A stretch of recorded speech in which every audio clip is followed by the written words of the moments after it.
Imagine looking at a dying, polluted river right in your own neighborhood. Oh, that's just heartbreaking. Right. And you decide you just can't take it anymore. So you spend weeks pulling like 200 bags of heavy, rotting garbage out of it with your bare hands. Which is just incredibly grueling work. Exactly. And you actually watch the wildlife return right before your eyes. Yeah, a real success story. But then your reward for all this backbreaking labor is a formal investigation and the very real threat of prosecution. Oh, wow. Yeah.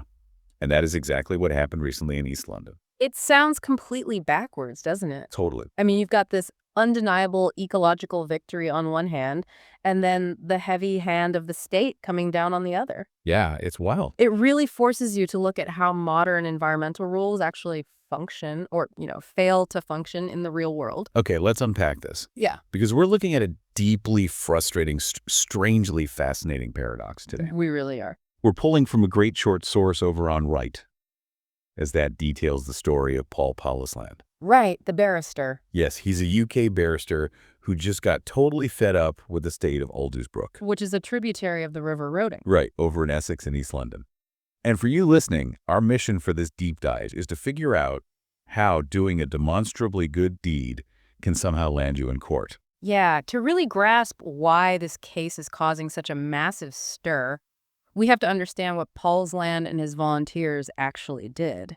Because, cleaning up a river sounds like a lovely, gentle Sunday afternoon activity, right? Exactly. It sounds like walking along a paved path and picking up a few stray plastic bags with one of those little grabber tools. Right, but this was definitely not that. No, not at all. They hauled out around 200 bags of waste. I want you to just picture the physical reality of that for a second. It's just massive. We aren't talking about dry, crisp candy wrappers here. We're talking about river garbage. Yeah, the worst kind.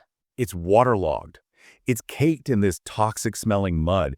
It's heavy, disgusting, exhausting work. And it's not just loose trash either. No, they were dragging out these tangled branches mixed with decades of dumped urban trash, like old tires and submerged plastics. It's an immense amount of manual labor. You're wading into stagnant, potentially hazardous water. Yeah, physically tearing apart these man-made blockages. Right, blockages that have basically choked the life out of this entire tributary. And the source points out something incredible about all this. Oh, the biological response. Yes, the biological response to removing those blockages wasn't just positive, it was practically instantaneous. It's so amazing how that happens. The river just woke up.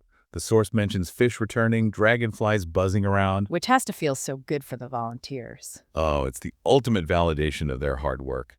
But wait, I have to ask, how does that actually work so fast? What do you mean? Well, fish and dragonflies don't just materialize out of thin air just because you moved a shopping cart and some soggy branches. Where were they hiding? Right. Well, they were either pushed to the absolute extreme margins of that habitat, just barely surviving. Oh, wow. Yeah, or they were completely absent because the localized conditions were literally lethal. Lethal, just from trash. Think about what happens when an urban tributary gets choked with 200 bags worth of rubbish and fallen timber. Okay. You're fundamentally destroying the hydrology. The water just stops flowing. It stagnates. And stagnant water is basically a death sentence for a river ecosystem, isn't it? Absolutely. Stagnant water simply can't hold enough dissolved oxygen. So the fish literally suffocate. They do. And on top of that, you have all that surface trash, the plastic sheets, the wrappers, all that dense debris. Right, it sits on the top. Exactly. Yeah. And it blocks the sunlight from penetrating the water column. Oh, of course. Yeah. No sun, no plants. Right. Without sunlight, the aquatic plants at the very base of the food chain can't photosynthesize. So they die off. Yep, they die off. Then the insects that feed on them leave or die, and the whole food web just collapses in on itself. Wow. It's a cascading failure. It really is. You block the flow, you block the light, you kill the oxygen, you kill the river. But here's the really beautiful part. Yeah. The exact moment you remove those human-made impediments, like when Powlesland's crew ripped out that massive debris. Everything shifts. Yes. The natural velocity of Alders Brook was restored. The water immediately starts flowing again. And moving water is healthy water. Exactly. As it flows, it churns and oxygenates naturally. Sunlight hits the riverbed again. Oh, so the plants come back. Right. The surviving plants immediately start photosynthesizing, which draws in the insects, almost overnight. And the dragonflies are like the gold standard for that, right? I've heard they're sort of the canary in the coal mine for freshwater ecosystems They're an incredibly excellent indicator species. because they need clean water. Yeah, dragonfly nymphs require relatively clean, really well oxygenated water to develop. So seeing them return alongside the fish isn't just a nice cosmetic detail for a photo op. No, not at all. It's biological proof that the baseline health of Alders Brook had rapidly rebounded. That is so cool. Nature literally bounced back the exact second the chokehold was released. Which honestly makes the backlash so incredibly infuriating. Oh, absolutely. It's like, imagine if you lived on a street with a massive, dangerous pothole that the city just ignored for years. Right. Totally neglected. Cars are getting damaged. It's a huge hazard for everyone.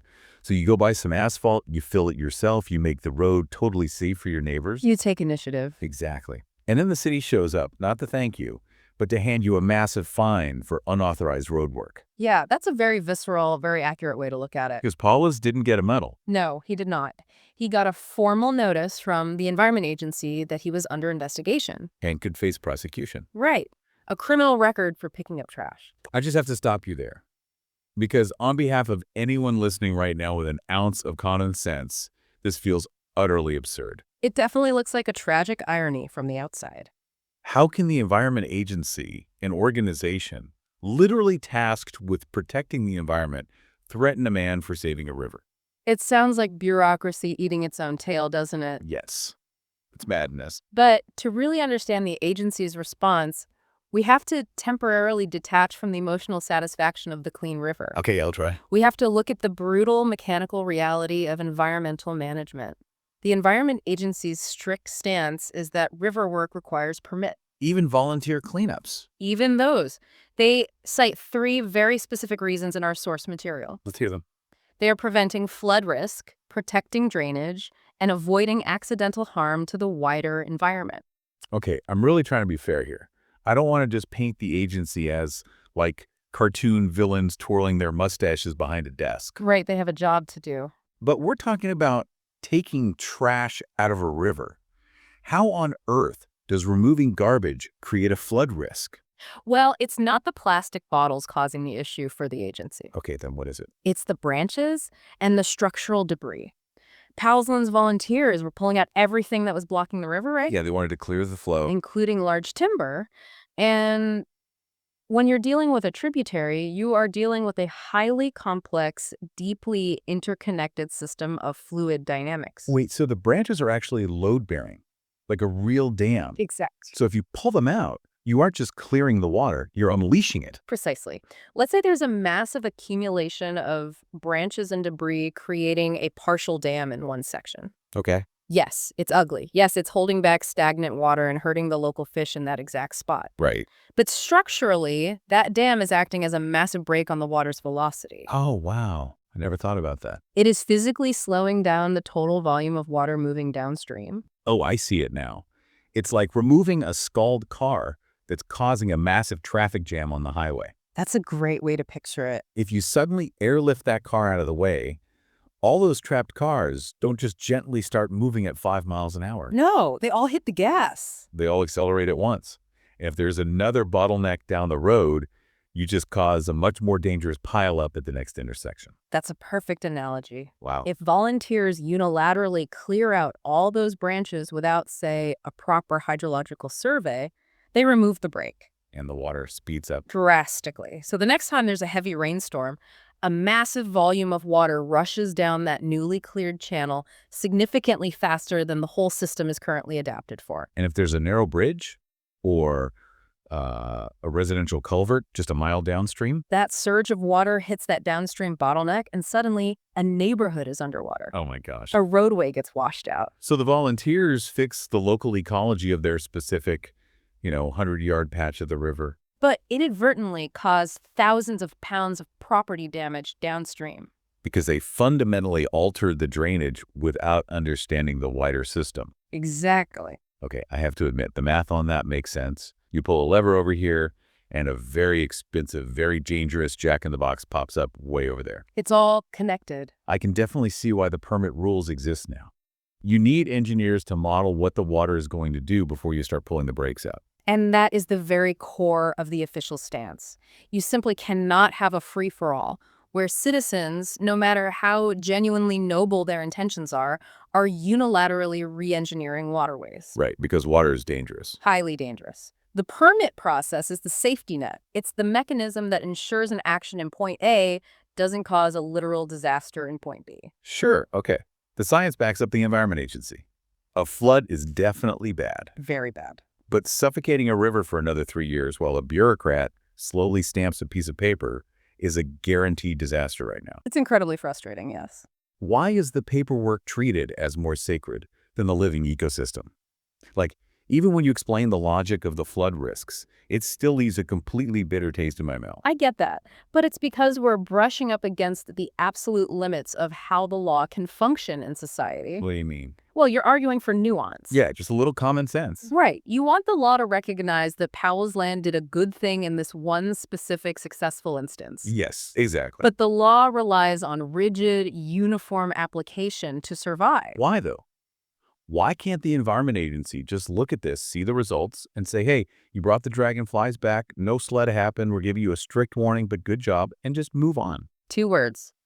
Legal precedent. Oh, right. Powlesland is a barrister. He actually knows this better than anyone. If the Environment Agency officially admits that good intentions or positive outcomes override the legal requirement for a permit, They create a massive loophole. an incredibly exploitable loophole. Imagine a corporate developer who wants to bulldoze a protected wetland to build a massive shopping mall. Oh, no. They just use the exact same loophole. They absolutely would. They'd dredge a river, alter the floodplain, cause all sorts of chaos, and then argue in court, well, we cleaned up some trash and built a community park next to the mall, so our intentions were good. And they'd point right at this case. Exactly. They'd say, you let the volunteers at Alders Brook bypass the permit process because of their good intentions, so you legally have to let us do it too. Wow.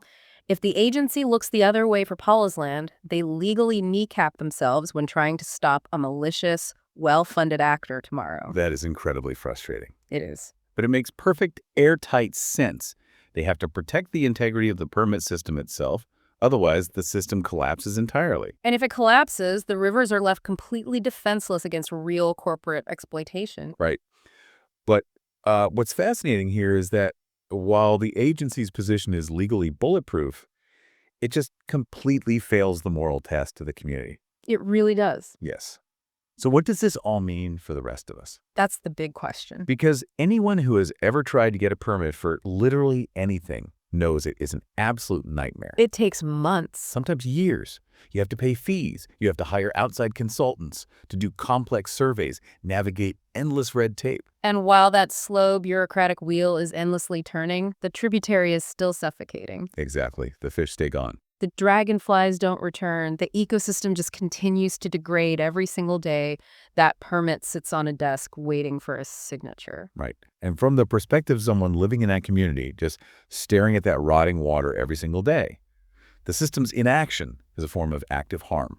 I think a lot of people feel that way. We fund these agencies with our tax dollars, specifically to maintain these environments. Sure. When a river is sitting there full of 200 bags of garbage, the system has already catastrophically failed its primary objective. Which raises an incredibly important question, probably the most critical one of this entire scenario. What's that? What happens when people step in to fix a problem, specifically because the system has failed to act fast enough? That's the core friction right there, because it feels like a double betrayal to the citizens. How so? Well, first, the state failed to clean the river. They let it die. Right. Second, the state then punishes the citizen who stepped up and did the job for them. It's the ultimate catch-22. It really is a bind. You care about your neighborhood. You really want the river clean. If you wait for the official channels, nothing happens and nature literally dies. And if you take immediate effective action, nature heals. But you become a criminal. Yeah. And how do you resolve that? I don't know. Because as we just discussed, the Environment Agency isn't wrong about the downstream flood risks. They have the science on their side. Unregulated citizen action in complex fluid dynamics is genuinely, physically dangerous. People could literally flood their neighbors' homes by trying to do a good deed. So we have two perfectly valid yet entirely opposing truths existing at the exact same time. Which is always the hardest kind of problem to solve. It's true that pulling that garbage out was ecologically beneficial and morally commendable. Very true. It is also true that doing it without oversight presents a totally unacceptable systemic risk to the wider area. And unfortunately, there is no easy middle ground here. No. It's a profound philosophical gap between bureaucratic protocol and urgent environmental action. They just don't mix well. The authorities basically have exactly one tool, enforcement. The citizens have exactly one motivation, urgent local action. And right now, the system just isn't designed to bridge that massive gap. No, it forces us to ask how much rigidity we're really willing to tolerate in the name of safety. Are we actually willing to let a river stay toxic for 5 years while paperwork is processed, just to ensure absolute 100% certainty that clearing it won't cause a minor drainage issue? Or, conversely, are we willing to accept the occasional unintended flood if it means genuinely empowering local communities to take immediate stewardship of their own natural spaces? That's a tough trade-off. Which risk is ultimately greater? The risk of an accident or the guaranteed slow death of the ecosystem through inaction? Which brings us right back to where we started. Alders Brook was choking on waste. It was dying. Volunteers spent brutal, exhausting days hauling out 200 bags of mud and debris, and the natural world responded exactly how you would hope. It healed immediately. It healed. The fish are there right now. The dragonflies are back. It's a beautiful thing to see. And yet, the barrister who catalyzed this beautiful biological revival may have to stand in a courtroom and defend himself against the very agency that should be thanking him. It just perfectly encapsulates the friction of our age. It really does. We've built these incredibly complex, highly regulated systems designed to keep us safe and organized. But in doing so, we've inadvertently created a world where the most basic human impulse to see a mess and clean it up is somehow legally treacherous. It leaves you wondering how we got to a place where fixing something broken is considered a liability. A huge liability. So, to bring this all together for you listening, we've looked at the immense physical toll of this community cleanup. The backbreaking work. Right. We've seen the undeniable biological success of removing that break on the river. The dragonflies returning. And we've dug into the very real, very complex legal and hydrological reasons why the Environment Agency feels completely compelled to investigate it anyway. Both sides are genuinely trying to protect the environment. But they're doing it through entirely incompatible paradigms. Yeah, if we connect this to the bigger picture, it's clear the current framework is just broken. Right.